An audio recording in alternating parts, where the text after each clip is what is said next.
it rather exacerbates the impacts of the flooding. The ministry is not happy with these situations. And the ministry is also aware that while some of these people may be illegally positioning themselves there, we are also aware that some of these people, they have documents, leased from the various assemblies. It meant that the assemblies also know that the people are there illegally, but they are giving them power to do what they are doing illegally. Ministry is not going to condone this. So the directive is this. From today, we are using your medium to get to the general public that all those who have sited their properties along the buffers, they are supposed to go and remove them between now and when the ministry sets in. Ministry is not going to announce when it is coming, but it is giving them warning that they are illegally siting their properties along the buffers, so they should remove them. That is to the general public. Enti Ghana fo mutie me anwumere yi muntie na monhye no som yewura Eric Tete Addison wieye and was say asoya ni tu anamon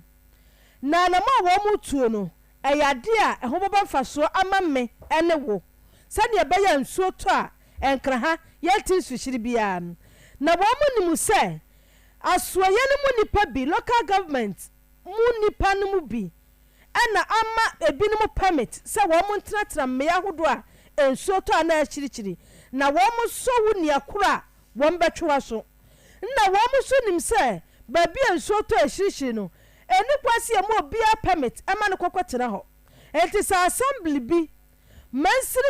assembly no anase kropo assembly no na ama obi permit to mikrata se wobatu akwasu da wa ha wobatu atra ho ensuo no to a emma ho ana nsuo ne kwane ne be gatanti enye hwe asase ne to ana oso wato a wo mo chi saa oni akono so a o mema mmara ene oni akono adi nanso ne nyina mo no se wasase ne sibia hodo a eni wo kwan se esi esase ho ye nsuo kwan na wo so kitatumi krata na wo ya asobra che atra ho a empanfo se saa permit no wo mo je firi winsem na wo mo yi sa japade na firi ho na nsuo to a enya ne kwan to ensure that drains, gutters, fields, things that are supposed to mitigate flooding, it is their responsibility to do this. Unfortunately, the ministry have observed with serious concern how they reneged on these responsibilities, and every day the ministry has to come in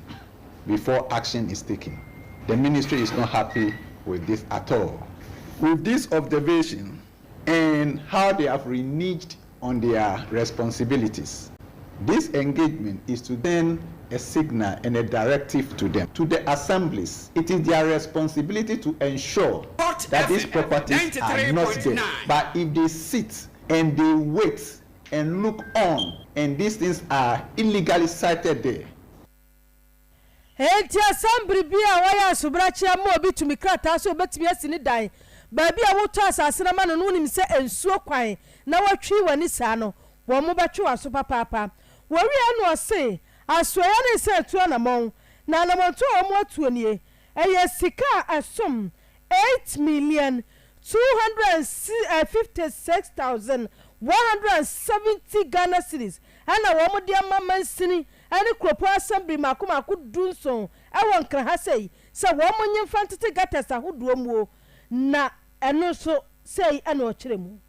As the rain is about to come, the assemblies are supposed to begin the silting of the choke gutters. Last year you were here when the Honorable Minister announced the release of funds for them to undertake that activity. This year too, same has been done. Money has been released to the 17 beneficiary assemblies of the Gary project, the assemblies that are along the Odo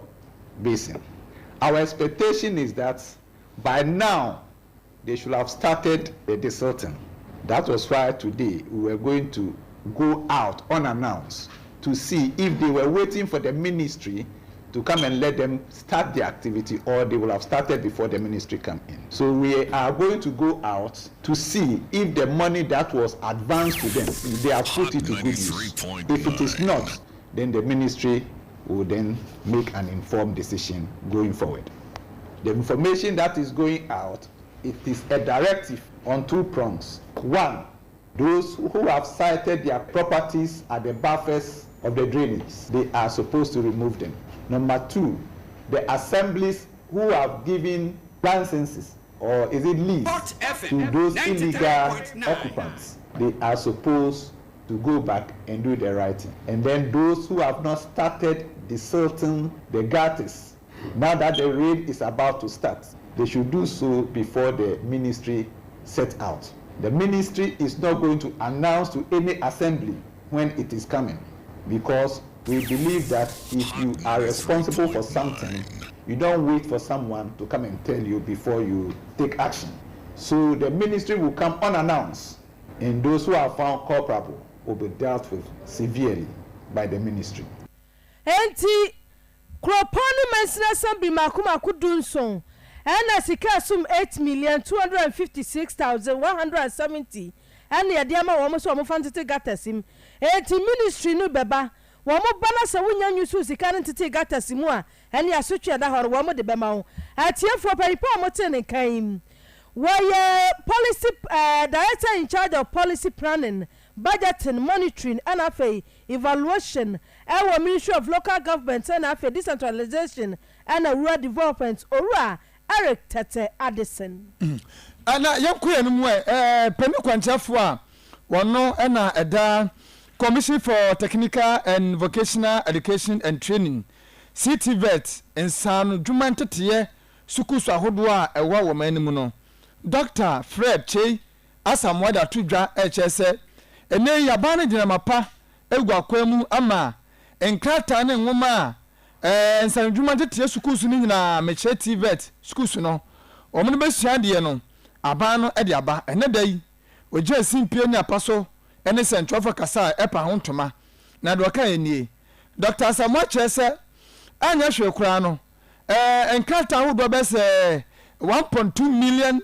TVET textbooks ana omuchichem ade akọ 24 programs institutions na ewo manga na ha na wo mo ye TVET programs no wo mo ede bekọ ho na we beboa ama de kire ena de sua etima fa na tumapa ade afra wo say Washe Dr. Freche Asamwa fiti bra be Dr. General ama CTVET na enyama bebre ama de egu akwamu a potoka semkura no mo che no competency based training CBT na no yakwa ahodo so a insane dwuma ntete no schools no ebe ya akono na afensu Ghana fo nyina maburu no ebetimi de omo ho ahyem enei asanso eda soro nkokora busu ne nkarta ahodo a yade kwama schools ahodo no na tese ebro 1.2 million na we ye curriculum nkarta ahodo atechefo no behwem ede ache omade no na sana me yokoso a we nya ache sampa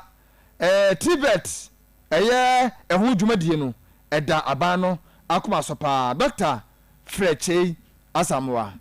Osha ade ba ko a ehia aban na odi hu dwuma pa eyensa no adwumasua intida ne da no enyoma bebre na ekoso ewon sanu adwumasua asoeye na ade ba ko a na ehia yen a yenim se brebi atwam yeka once because yen hwehwemu in 2019 ma yen say most of the curriculum na ye use on sanu adwumasua no na atwam kakra intina ese ye hu bibi asa sanu adwumasua ehia aban nti wa mfa nto ho keke enti oni ankrankra omo nyuma ana omo bi omo fidi nyuma ana for obroni kasem your friend say industry e ka bom share say ye be develop enkrata ne nwoma ye de be kire ensano adwumasua evisa akade na e ka ho no eno so hia pa enti ohwemu a ana ha no ema mu da say ya print books ama ensano adwumasua ewo eduduo we so ti abade saa enisuade hu no eye na hi asem ame no kasai no oni the broadcast and your friends and sector skill bodies account boom and through the Ministry of Education and a commission ya print manuals and obisi textbooks ne dodo same it is a opepe baako any empim ahenu say yemfa ma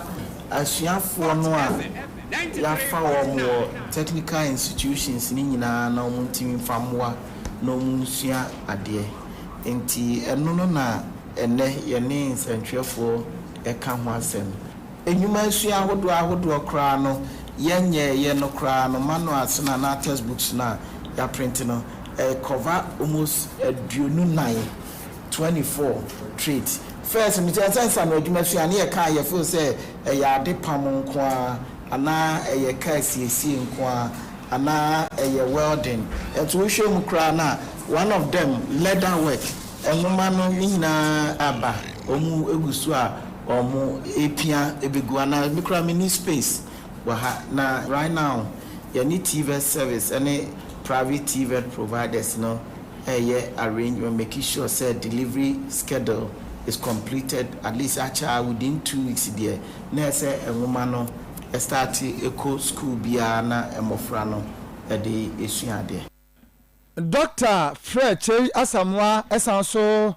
de ensemi tudwa che se obesa wofo no se enkrata na yede koma adisuafo no se wo ba ebeka che se yetobus e school ma akwa ne bediska na kodi enkwana mabane bi ye stobon papa che se psychology obetima che mu 3 psychology oba so yesi entowei wasi enkrata ni nyina ye free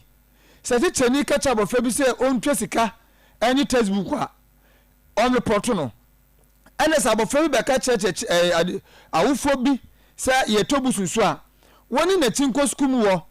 because boys na maba na be smart obegiska no enso na school me free pa e ba no sa na beboa ama aban dimpone e de ba aban no e bejae madaruma ehuma we enikwa so obi ato obi obeto bibia no na cheso aban e de ehuma ma wono a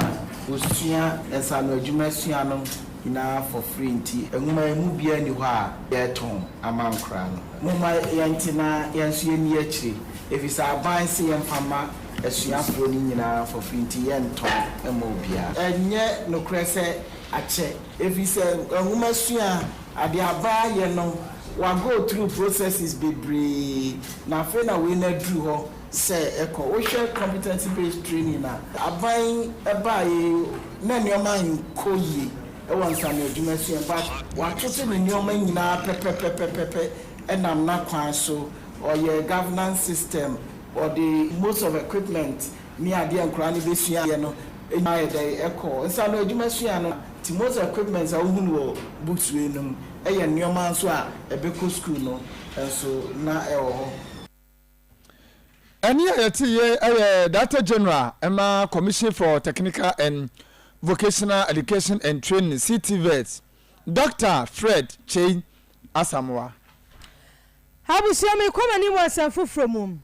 na Social Security and Insurance National Insurance Trust ye twa de aka na Senate ade atodwa ba ma na yetrem wo sem ye fans and try what 2020 International Labour Organization report to be a ba ye no emuom se enkopim the year 2036 no Senate okopo ena ho no wose enye nokore edan Senate say wo mu guso asum wo manfo ha hodo anketo bi wo ho de na so ni nyina mu no eno nche se obi ya tete ne ntente wato ho na oba baji a ye baka se sikani ho wose nya de ebesida enti ensem bia sa adwumaku edi batu dwa ebo ho Dawuro no ehwehwa ansem amani pa bi ehu aba ba hye wo mu asise kura no wo mu mpese wo mu Senate contribution no kura wo mbeto to biem esan se kakra metia to da bi ba mo wo ma mefam na memere wa na me kokora bremu me nkwanyi mfa ntwemanum ana ba mo wo ba fam sebe na me mankonkwaji ombakọ no na akwa ye wo mo di sika na kwakoro medam asede a na ne ye help a na no na senate kire say obi bia edi ho aba be hye ne mu no yi say hunu tutwene esan say enye no kore da say by the year 2036 no na akwade wo senate atakun na ho esan say wo mo sika ne nyina asam wo mo ne sentwofo ne di nkomo won kra ha say Oluwa Joseph Poku chief eye actuary edema senate wono ene kasa ye. Results should be interpreted carefully, and future actuarial reviews should be undertaken on a regular basis to revise actuarial assumptions in light of the actual experience of the scheme. I'm not the one saying this. This is in the report. What are we talking about? I've mentioned that already. That when you look at the actuarial projections, it's supposed to just guide you. You cannot lift everything in there and say Senate is collapsing in the next 12 years. Not is far from the truth. These are the processes. What do we the actuaries? That's how we do it. That's how we write our reports for any actuarial valuation reports. You take a period, 75 years,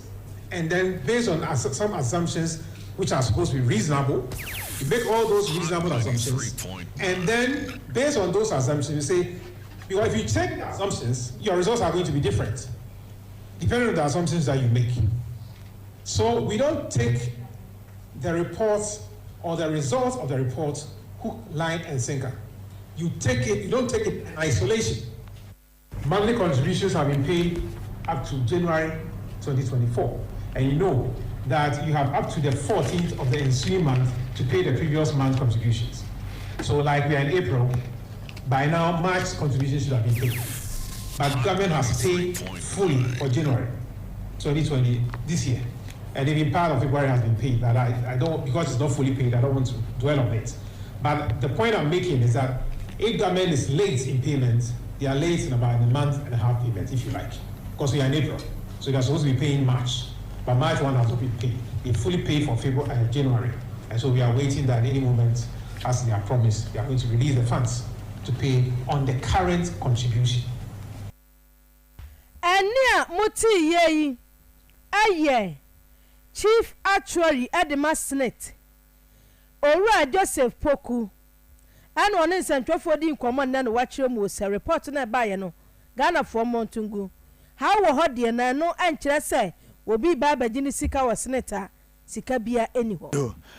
Dr. Muhammadu Baumia, aye, Amampeni Abedi. And they were near software, imams for Sia, our a coupon and no appointment. Now, and come dear or the two dry HS, a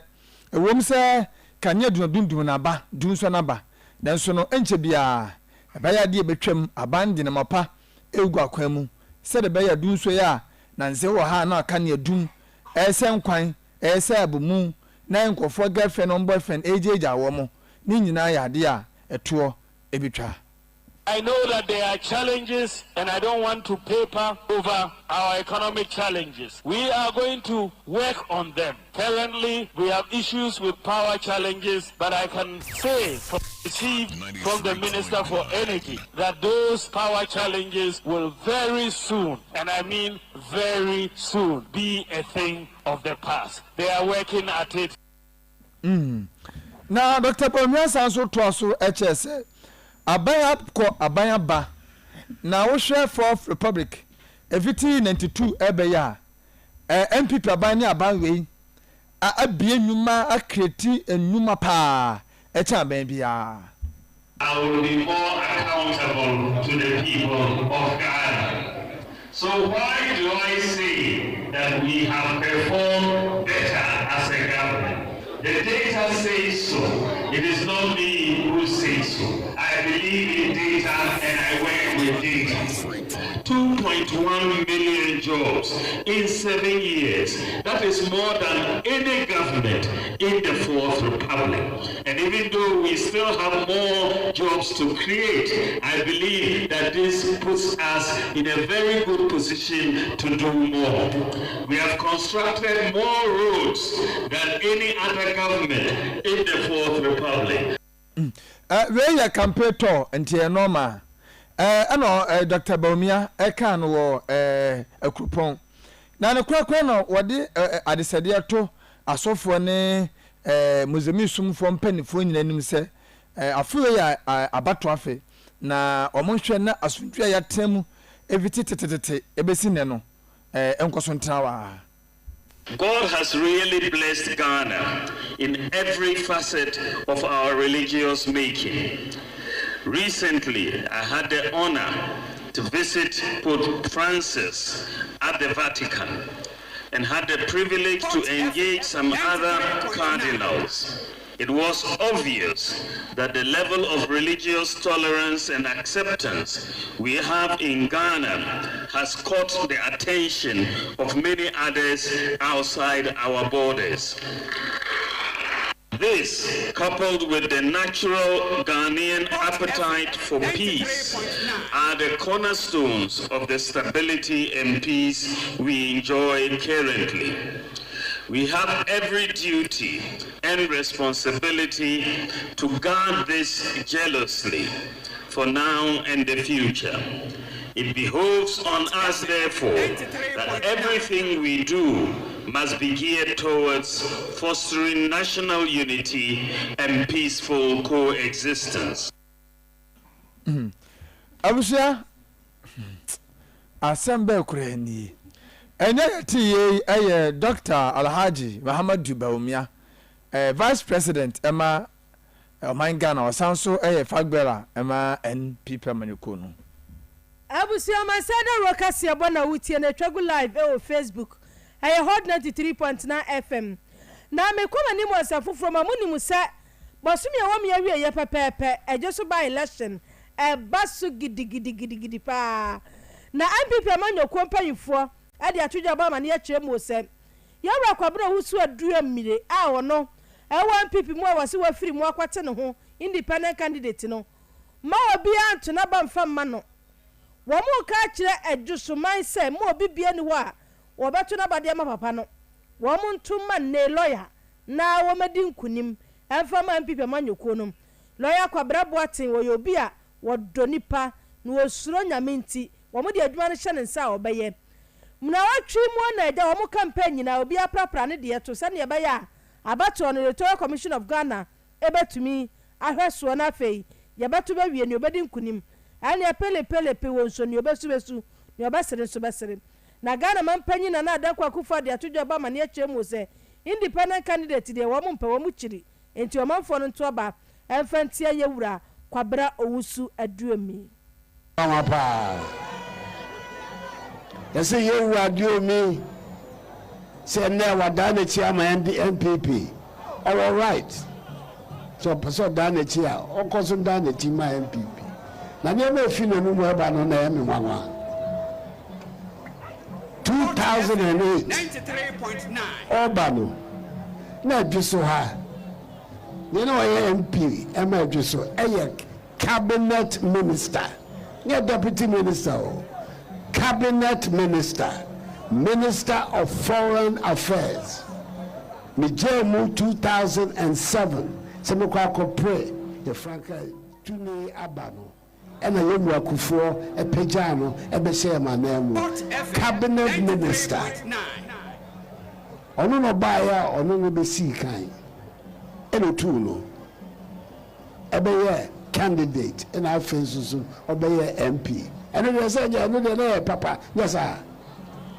eno de na nije ho so abawa betu cabinet minister awa abeye MP eno de boni bi enim na wo do so no bia ba betu a udi friends deputy minister eno ayo ya ema na wo nam na okika kansam sa de ye no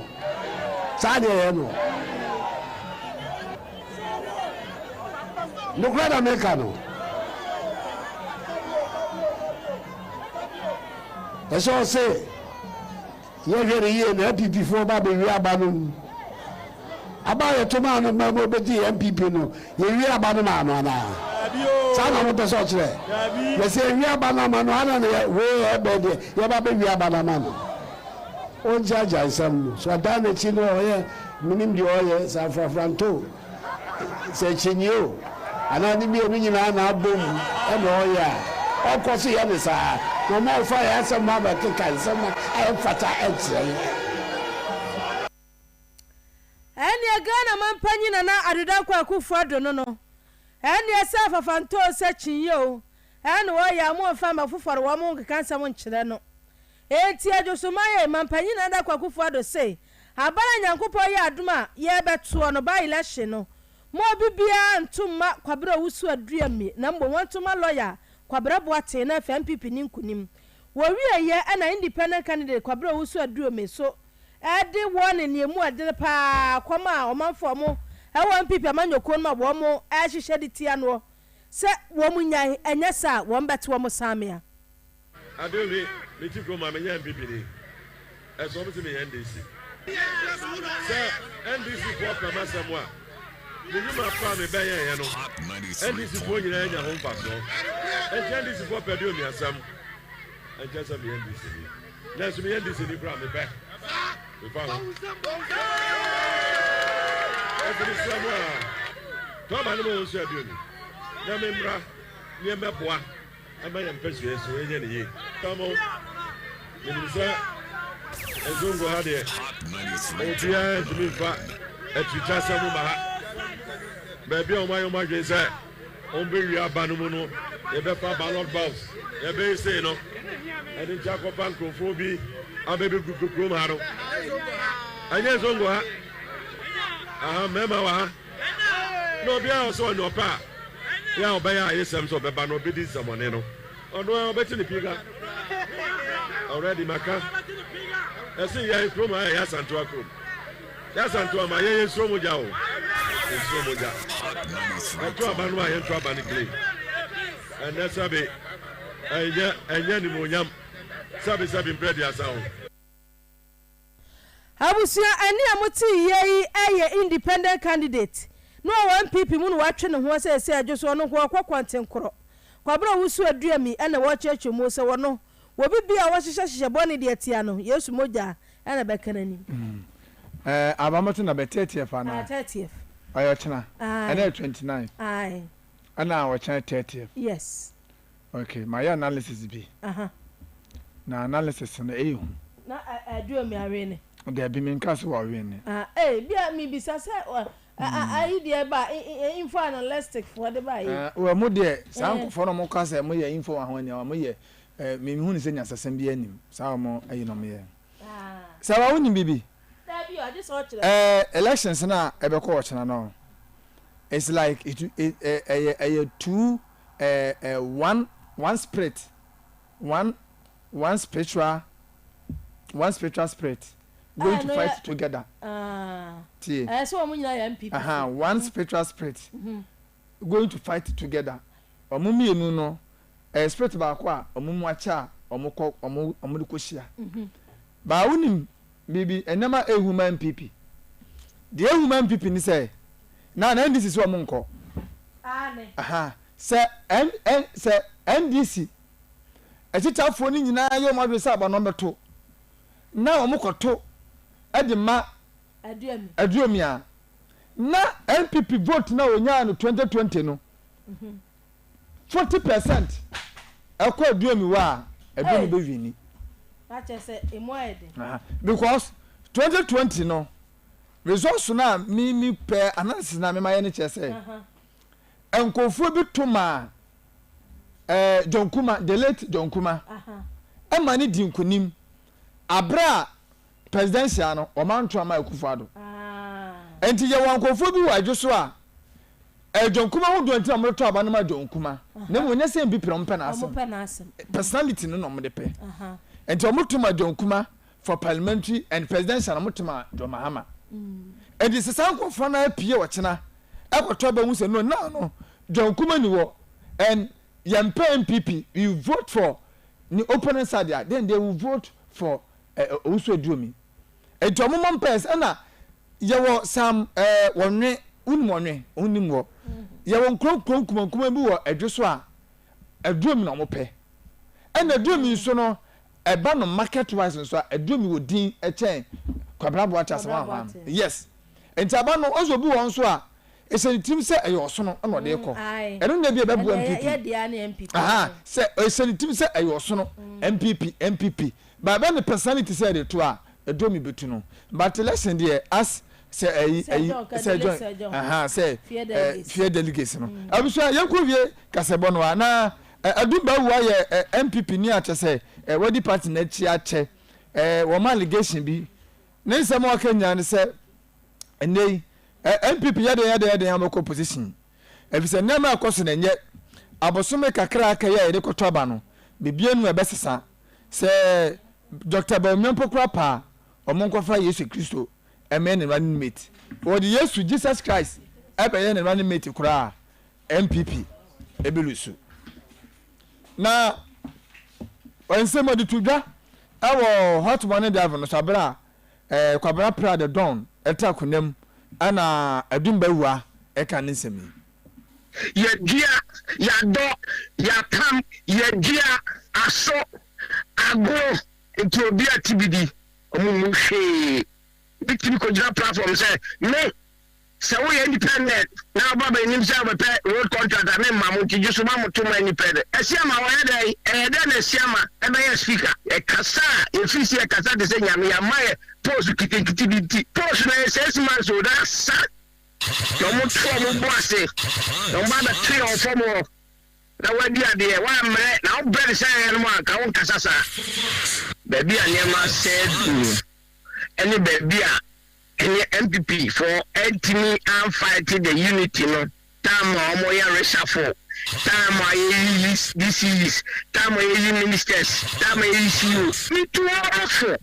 me dey common sense o na me dey kasa na me dey aduma anya buku sa opportunity na omo me see ya no baby e jira no who so Jesus Christ cry back you be co opposition hey adumba wa say who so Jesus Christ cry by vice president you be co opposition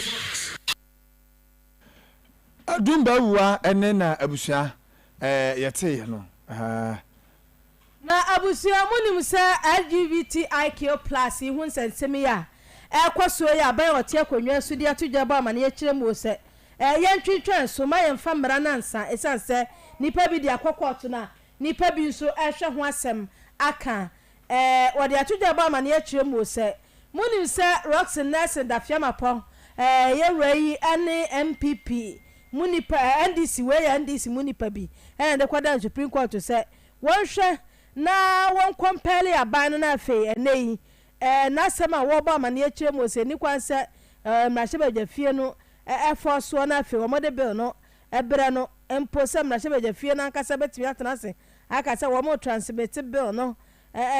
apase no sa na montuo no nyina no ade akọt abodi atogu enti owura nurse da fiamapo ene ne lawyer hodo a wo mo ade ase no kodan court no Supreme Court name pemfa wo mo tena Sakra High Court mum tie fo mfancha Sakra High Court mum court atwa asem no ato ba bi na ne nyina mo no ni eye papo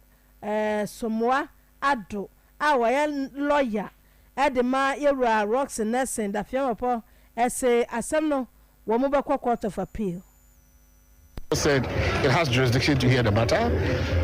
We satisfied the conditions in respect of the grant of what do you call it, of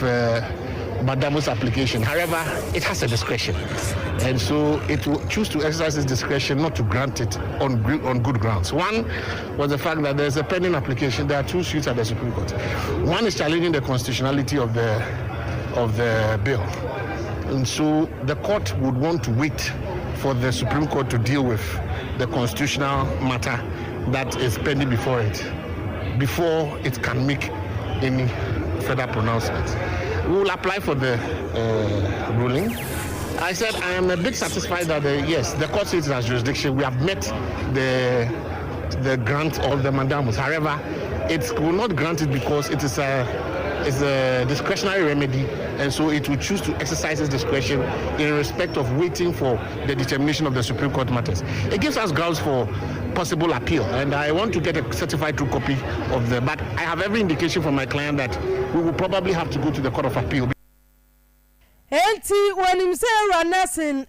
Roxy da fiamapo ane nipa ka no ho be Court of Appeal na ne nyina mo no Justice Ellen Meku ade atodwa ba ma na ye mu se nsɛm mienu ɛda Supreme Court anim a ɛpɛne na wɔsɛ Supreme Court etimu ahwɛ ɛkansa na nei papa ya asɛm a wɔbisa sɛ aba no ntimi nkasa bill na yɛde ɛbrɛ no yɛntwentwɛn so wɔ my Ghana mmara hyɛ badwa fie na nka court no ɛma wɔn ho kwan na afei yɛmfa kɔma no wɔntimi fa ne nsa hyɛ aseɛ no ne nyina mu Supreme Court nsɛm no nti no court no ɛtwentwɛn so na yɛwura ni papo ɛyɛ Somoa Ado ɛsɛ ɔne ne nipa a wɔgyina mu di ama no wɔn bɛkɔ court of appeal na afei nsɛm bi a wɔwɔ no wɔn timi di akwadan court no enti Gabriel ne deɛ ho nsɛm akɔ epin so pa aba na yɛ na dwe sɛ kia ne kene pen ne deɛ ɛnya ade a wɔde bɛhyɛ aseɛ abusua yɛnyina wɔ esu yɛfa kaseɛ no ɛmra na wie yɛ yɛde ta ɛyɛ Mr. Philip Mawuli Tete sanso ɛna Beatrice boa yɛn ɛma kaseɛ yi ɛba yɛ ma wɔtena fidie na chinchinchim de ma yɛn sanso ɛna oma ne same na boa yɛn ɛwɔ Facebook akenkanfo nwumere ɛyɛ me tirimuda hema akuya sɛ wa mene nyansa kyea me Isao Buadi Yakram. Hot 93.9 presents something unique, something new, and really cool. All the hits and more. Mix by mix. Hello everybody, it's your boy Shalavi Sashi. Y'all listen to the #1 hottest, dopest DJ Casito. You got an old place locked down, believe that.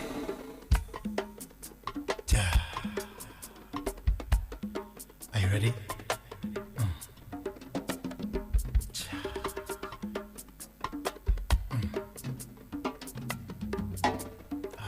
I love that. To the #1 hottest, dopest DJ Casito.